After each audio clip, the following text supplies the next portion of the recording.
Hello everyone, welcome to my channel UPSC decode. हम start करने जा रहे हैं कैबिनेट कमेटी चैप्टर। ठीक है, हम पिछले चैप्टर में पढ़ चुके थे कि कैबिनेट क्या होता है और हम कैबिनेट और काउंसिल ऑफ मिनिस्टर में डिफरेंस भी देख चुके थे। ठीक है, अब हम करने जा रहे हैं cabinet committees. Cabinet committees committees क्या होता है? जहां भी ये वर्ड आ जाए इसका मतलब क्या है कि ये बनाई क्यों गई है।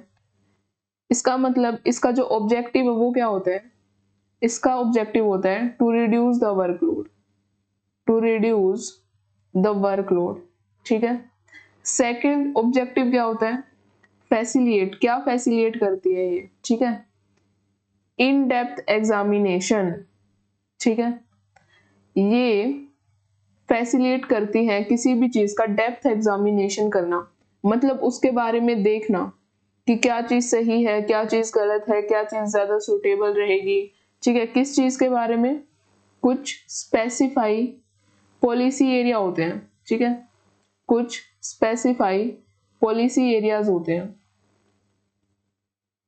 तो उस एरिया, जो पॉलिसी बनाने के लिए कुछ एरियाज होते हैं, ठीक है, पॉलिसी के कुछ एरियाज होते हैं, तो वो बहुत जरूरी होते हैं। ठीक है, एक पॉलिसी बनाने के लिए, तो पॉलिसी अच्छे से बन पाए, ठीक है, अच्छी पॉलिसी बन पाए तो उसको डेप्थ एग्जामिनेशन करना बहुत जरूरी होता है। तो उसे ये काम कौन करता है? कमिटीज करती है।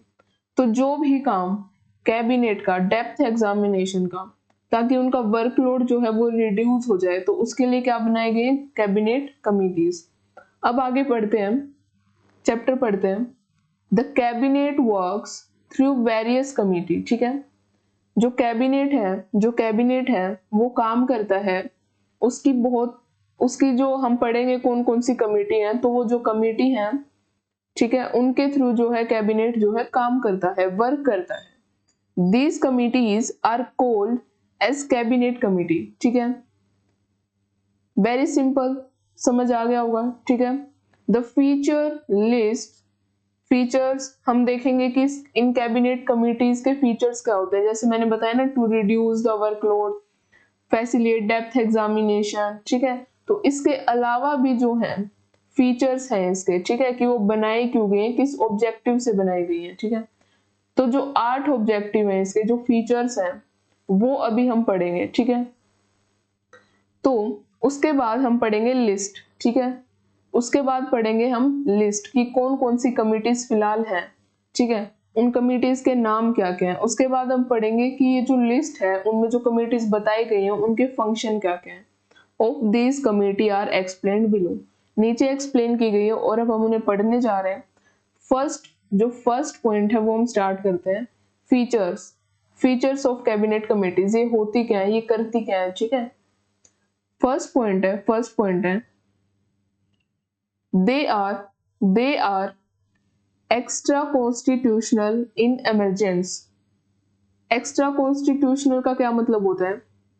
एक्स्ट्रा कॉन्स्टिट्यूशनल का मतलब होता है कि आउटसाइड और beyond the provision of constitution.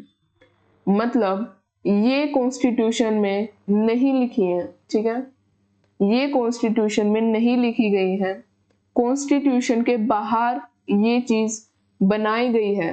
ठीक है, तो ये क्या है? Extra constitutional. ठीक है, इन इमरजेंस।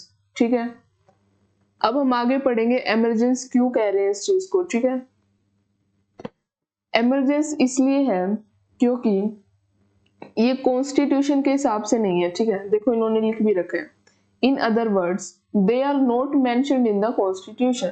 ठीक है, तो ये इमरजेंस मतलब का ये यहाँ पे फॉर्म कैसे की गई है। ठीक है, तो फॉर्म कैसे की गई है ये, तो ये बता रहे हैं कि कॉन्स्टिट्यूशन के द्वारा तो नहीं की गई है, तो किसके द्वारा की गई है? The rules of business. Rules of business provide करता है ये, कि इनकी एस्टेब्लिशमेंट के बारे में। ठीक है, जो कैबिनेट कमिटीज बनाई जाती हैं, अब कॉन्स्टिट्यूशन तो नहीं बताता, तो कौन बताता है? रूल्स ऑफ बिजनेस बताता है। ठीक है, उस उन रूल्स के हिसाब से, जो उन रूल्स के अंदर लिख रखा है उसके हिसाब से कैबिनेट कमिटीज को एस्टेब्लिश किया जाता है, ठीक है। एस्टेब्लिशमेंट, ठीक है, प्रोवाइड करता है कि कैसे एस्टेब्लिश किया जाएगा। They are of two types, जो सेकंड है हमारा, फर्स्ट है कि ये कहाँ पे इनका जो है, इनके बारे में जो बताया गया है कि हम इनको एस्टेब्लिश कैसे करेंगे, क्योंकि ये कॉन्स्टिट्यूशन में नहीं बताया गया है, ठीक है। कॉन्स्टिट्यूशन के अंडर में नहीं आती है कैबिनेट कमिटीज, ठीक है, इस चीज को ध्यान रखना। सेकंड पॉइंट ये है कि कैबिनेट कमेटी के टू टाइप्स होते हैं, टू टाइप्स कौन कौन से? पहले होते हैं स्टैंडिंग कमिटीज, ठीक है। सेकंड होते हैं एड हॉक कमिटीज, ठीक है। स्टैंडिंग क्या होती है? स्टैंडिंग होती है परमानेंट, ठीक है। एड हॉक क्या होती है? टेम्परेरी। हम इनको जब जिस काम के लिए हमने कोई भी कमेटी बनाई और वो एड हॉक कमेटी बनाई है, इसका मतलब कि जब वो टास्क कंप्लीट हो जाएगा, जो भी टास्क होगा उस कमेटी का कैबिनेट से रिलेटेड, जब वो टास्क खत्म हो जाएगा तो उसके बाद वो कमेटी भी खत्म हो जाएगी। पर स्टैंडिंग कमेटी की हमें जरूरत पड़ती है, like every time we need that standing cabinet committee, ठीक है। तो ये क्या होती है? परमानेंट होती है। अब हम पढ़ते हैं, दे आर टू टाइप्स, ठीक है, standing and ad hoc. The formal का मतलब होता है पहले वाली, जो स्टैंडिंग बोला ना इन्होंने, इसका फॉर्मल का मतलब है पहले वाली। तो जो फॉर्मर है, जो स्टैंडिंग है, वो होती है परमानेंट नेचर की, ठीक है। लेकिन वाइल द लेटर, हालांकि जो लेटर है, लेटर का मतलब होता है बाद वाली, एड हॉक, ठीक है, तो वो क्या होती है? टेम्परेरी नेचर की होती है। आ गया समझ में? ठीक है। The ad hoc committees are constituted from time to time, ठीक है। ये टाइम टू टाइम क्या करी जाती है? एस्टेब्लिश की जाती है। कॉन्स्टिट्यूटेड का मतलब क्या होता है? एस्टेब्लिश करना उनको, ठीक है, टाइम टू टाइम करना। किस चीज के लिए? To deal with specific problems. कुछ स्पेसिफिक प्रॉब्लम्स आती हैं कैबिनेट के सामने, ठीक है। तो उन प्रॉब्लम्स को, कोई भी प्रॉब्लम आ सकती है हमारे नेशन से रिलेटेड, और जो कैबिनेट होता है वो बहुत आपको पता है, हम पिछले चैप्टर में पढ़ चुके हैं कि जो डिसीजन मेकिंग जो बॉडी होती है, हाईएस्ट डिसीजन मेकिंग जो अथॉरिटी होती है, वो कैबिनेट के पास होती है, ठीक है। तो जब उनके पास इतनी सारी अथॉरिटीज हैं पूरे देश के बारे में, तो बहुत सारी प्रॉब्लम्स होती हैं जो उनके पास आती हैं, ठीक है, और जो अर्जेंट होती हैं, ठीक है, हमें पता नहीं होता है कि ये आने वाली है, लेकिन वो आ जाती हैं। जैसे कि मान लो किसी देश ने हम पे क्या किया? वॉर डिक्लेयर कर दिया, ठीक है, या किसी भी तरह की emergency, it is like a example, ठीक है। तो ये प्रॉब्लम आ गई, तो अब क्या करेगा कैबिनेट? एक नई कमेटी को एस्टेब्लिश करेगा, ठीक है, जैसे एड हॉक कमेटी, ठीक है। तो they are disbanded after their task is completed, ठीक है।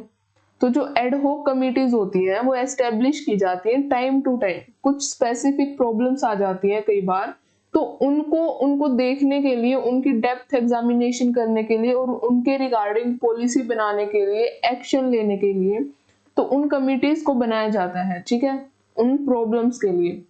और उसके बाद डिसपेंडेंट का मतलब होता है स्टॉप कर देना, ठीक है, अब वो एग्जिस्ट नहीं करती, अब हमने उन कमिटीज को क्या कर दिया? स्टॉप, क्योंकि वो टेम्परेरी सिचुएशन थी, अब वो सिचुएशन नहीं है, तो उनका जो टास्क है वो कंप्लीट हो चुका है, तो उसको क्या कर दिया? उस कमेटी को बंद कर दिया। तो वो क्या होती है? एड हॉक कमिटीज होती हैं, ठीक है। हालांकि स्टैंडिंग कमिटीज क्या होती है? परमानेंट नेचर की होती है, एड हॉक की तरह जो है टेम्परेरी नहीं होती, ठीक है। उनका जो टास्क है वो चलता रहता है टाइम टू टाइम, ठीक है, हमेशा चलता रहता है, इसलिए हम उनको परमानेंट बोलते हैं। लेकिन एड हॉक का क्या आता है कि कोई सिचुएशन ऐसी बन जाती है तो हमें उसको एस्टेब्लिश करना पड़ता है, ठीक है। थर्ड हम पढ़ते हैं, दे आर सेटअप। थोड़ा सा जूम कर देती हूँ मैं, okay, just a second, okay, ठीक, it's fine like they are set up by the prime minister. तो उन्हें सेटअप कौन करता है? इन्हें सेटअप करते हैं प्राइम मिनिस्टर। प्राइम मिनिस्टर पूरी काउंसिल ऑफ मिनिस्टर के क्या होते हैं? हेड होते हैं, और काउंसिल ऑफ मिनिस्टर में क्या आते हैं, कैबिनेट मिनिस्टर आते हैं। कैबिनेट मिनिस्टर वाला जो बॉक्स मैंने पिछले जो लेक्चर में समझाया था, मैंने आपको बताया था, उसी को कैबिनेट बोलते हैं। तो उनको हेड कौन करते हैं, प्राइम मिनिस्टर करते हैं। तो इनको सेटअप भी कौन करेगा, कमिटीज को प्राइम मिनिस्टर करेंगे। कब कब करते हैं prime minister set up, according to the exigencies. Exigencies का मतलब होता है अर्जेंट नीड, कोई अर्जेंट नीड है, ठीक है, ऑफ द टाइम, किसी टाइम पे कोई अर्जेंट नीड आ गई है तो प्राइम मिनिस्टर सेटअप करते हैं क्या, कैबिनेट कमेटी। और कोई रिक्वायरमेंट है, सिचुएशन, कैसी सिचुएशन बन गई है कि हमें रिक्वायर है एक कमेटी बनाना, ठीक है, तो इस सिचुएशन पे जो है प्राइम मिनिस्टर सेटअप करते हैं। हेंस देयर नंबर, जो नंबर होते हैं कम्युनिटीज के, और जो नोमेनक्लेचर, जो उनका नाम होता है, और जो कॉम्पोजिशन होता है, मतलब कि उनके अंदर कितने मेंबर होने चाहिए, कितने नंबर ऑफ मेंबर उसके अंदर कितने काम करेंगे, तो वो अलग अलग होता है, ठीक है। ऐसा नहीं है कि हर एक कमेटी में सेम टाइप के नोमेनक्लेचर होगा, नंबर होगा, कॉम्पोजिशन होगा, ऐसा नहीं है। इसका मतलब क्या है, वो वरी करेंगे, मतलब अलग अलग उनके नाम होंगे, अलग अलग नंबर होंगे, अलग अलग कॉम्पोजिशन होंगे, टाइम टू टाइम, मतलब जो टाइम की रिक्वायरमेंट होगी, ठीक है, उसके हिसाब से हम उनका नाम रखेंगे, ठीक है, उनका कॉम्पोजिशन रखेंगे, उनके नंबर रखेंगे, ठीक है। थर्ड आ गया समझ में आप लोगों को। नेक्स्ट पे चलते हैं। Their membership varies from one committee to another committee, ठीक है। तो इनकी जो मेंबरशिप होती है, जो इनके अंदर जो मेंबर्स काम करते हैं, तो one committee to other committee, वो क्या करते हैं, ऑब्वियसली कॉम्पोजिशन अलग होगा तो मेंबरशिप भी अलग अलग होगी ना। तो एक कमिटी में जो मेंबरशिप हो वो दूसरी में अलग हो सकती है, ठीक है। They usually include only cabinet minister, ठीक है। मोस्टली क्या होता है कि हम कैबिनेट कमिटीज में कैबिनेट मिनिस्टर को इंक्लूड करते हैं, ठीक है, मोस्टली ऐसा होता है, ठीक है। और वो डेप्थ एग्जामिनेशन करते हैं उसके बारे में और कोई डिसीजन लेते हैं, ठीक है, और कैबिनेट के सामने रखते हैं, ठीक है। लेकिन समटाइम्स क्या होता है, ये मेंबरशिप बता रहे हैं ना कि कैबिनेट कमिटीज में कौन कौन होता है, कौन कौन मेंबर होते हैं, तो यूजुअली क्या होता है, कैबिनेट मिनिस्टर होते हैं। लेकिन समटाइम क्या होता है, हमेशा ऐसा नहीं होता, यूजुअली होता है, मोस्ट ऑफ द टाइम ऐसा होता है कि हम सिर्फ और सिर्फ कैबिनेट मिनिस्टर को, ओनली जो है कैबिनेट मिनिस्टर को हम इंक्लूड करते हैं। कैबिनेट मिनिस्टर मैं आपको पिछले चैप्टर में बहुत अच्छे से समझा चुकी हूँ। जो भी बच्चे नए हैं वो स्टार्टिंग से स्टार्ट करें क्लासेस को बेस क्लियर करने के लिए। समटाइम क्या होता है कि जो नॉन कैबिनेट मिनिस्टर्स होते हैं, मान लो डिप्टी मिनिस्टर्स होते हैं, मिनिस्टर ऑफ स्टेट्स होते हैं, तो वो क्या होते हैं, जो नॉन कैबिनेट मिनिस्टर होते हैं, मतलब जो कैबिनेट मिनिस्टर नहीं होते, उनके अलावा जितने भी मिनिस्टर हैं उनको उनको मिला लो, और उनमें से कैन ऑल्सो बी अपॉइंटेड, उनमें से कोई भी अपॉइंट हो सकता है एज देयर मेंबर्स, ठीक है। तो समटाइम्स ऐसा होता है कि हम ओनली कैबिनेट मिनिस्टर नहीं, बाकी के मिनिस्टर भी जो है इनके मेंबर, एज अ मेंबर हम उनको अपॉइंट करते हैं, ठीक है। Further the non cabinet minister can also attend the meeting of the cabinet committees as special invitees, मतलब कि ऐसा नहीं है कि सिर्फ कैबिनेट मिनिस्टर ही मीटिंग में क्या है, जो पार्ट ले सकते हैं।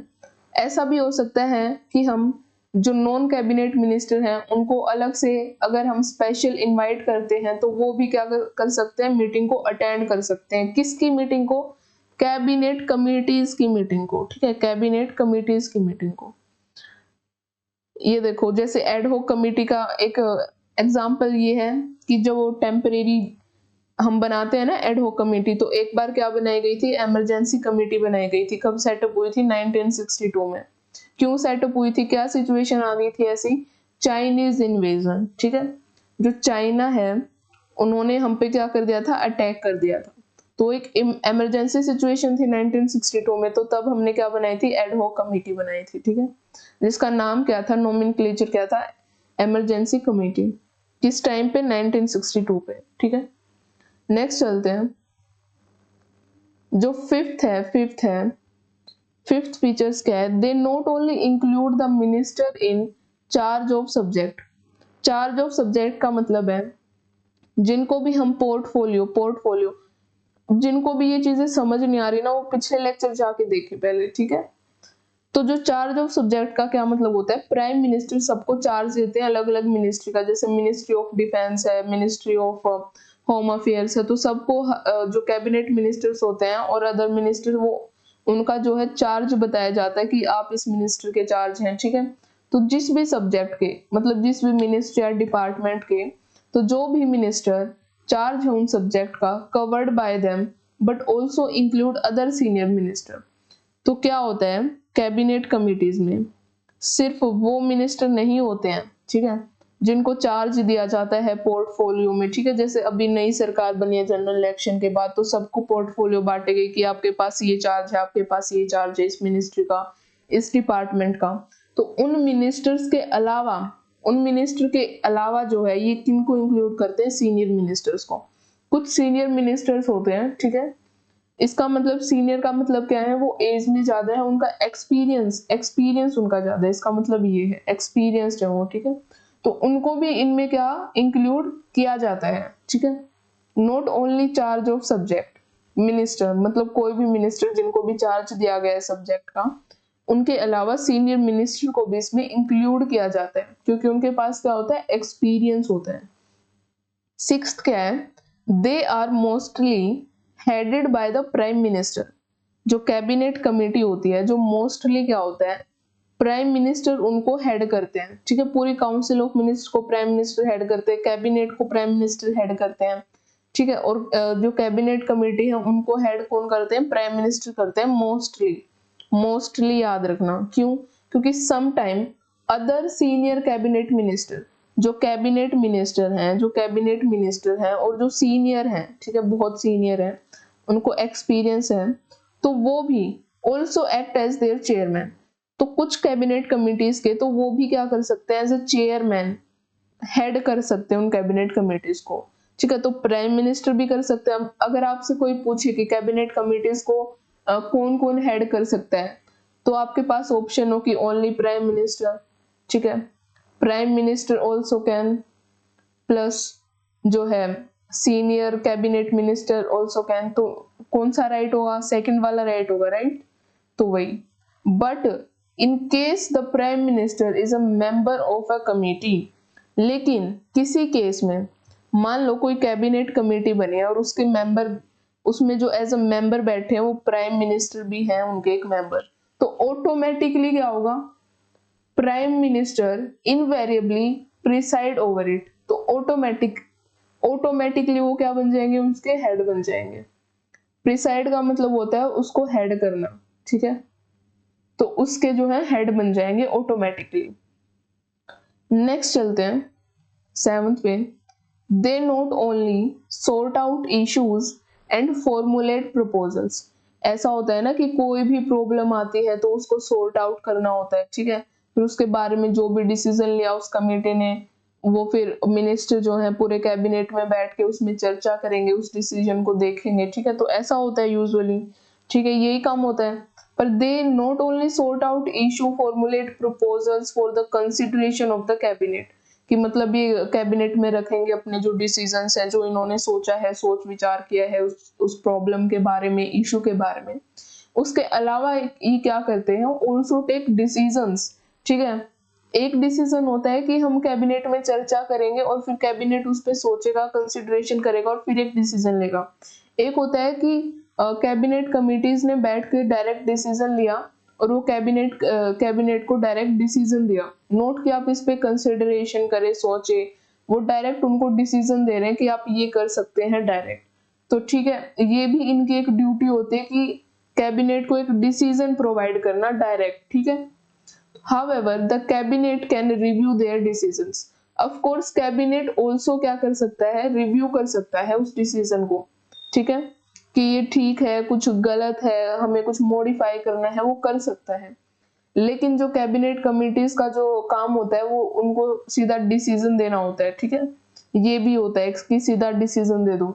और एक दूसरा ये भी होता है कि इशू जो भी आपको प्रपोजल्स देने की, जो कैबिनेट कमेटी आपको बताती है कैबिनेट को कि आप ये कर सकते हैं, आप ये कर सकते हैं इस इशू में, इस इशू में ये जो सॉल्यूशन है ये ज्यादा मायने रखता है, ये ज्यादा ऑथेंटिकेट होगा, सुटेबल होगा, लाइक दैट। ओके, तो वो सीधा डिसीजन भी दे सकते हैं और जो इश्यूज हैं उनको सॉर्ट आउट भी कर सकते हैं, और उनके रिगार्डिंग जो है जो भी उन्होंने जो सॉल्यूशन निकाले हैं उसका प्रपोजल्स, उसकी जो प्रेजेंटेशन है वो कैबिनेट में रख सकते हैं। तो दोनों काम जो है कैबिनेट कमेटी कर सकती है, और कैबिनेट के दोनों ही जो है काम में कैबिनेट के पास क्या होता है, ये वो रिव्यू कर सकती है, उसके पास ये पूरी पावर होती है, ठीक है, कि वो उन डिसीजंस को क्या कर सकती है, रिव्यू कर सकती है, उनको दोबारा क्या कर सकती है, देख सकती है, रिव्यू कर सकती है, ठीक है।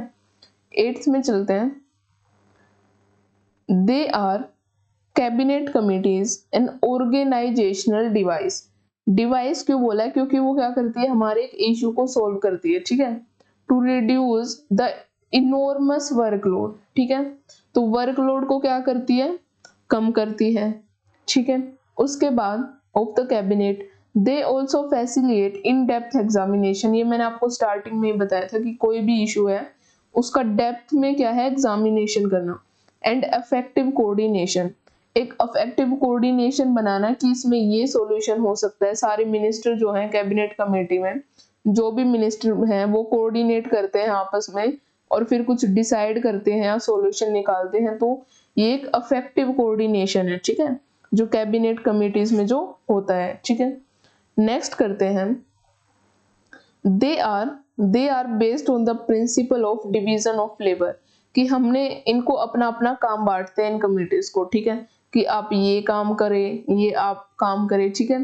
तो डिवाइड कर दिया लेबर को, मतलब वर्क को जो वर्क को है वो डिवाइड कर दिया हमने, ताकि जो वर्कलोड है वो कम हो जाए और सब अपनी स्किल्स के हिसाब से, थॉट प्रोसेस के हिसाब से एक अच्छा एफिशिएंट सॉल्यूशन निकाल के लाएं, ठीक है, सॉल्यूशन निकाल के लाएं या डिसीजन निकाल के लाएं किसी भी चीज के बारे में, एंड इफेक्टिव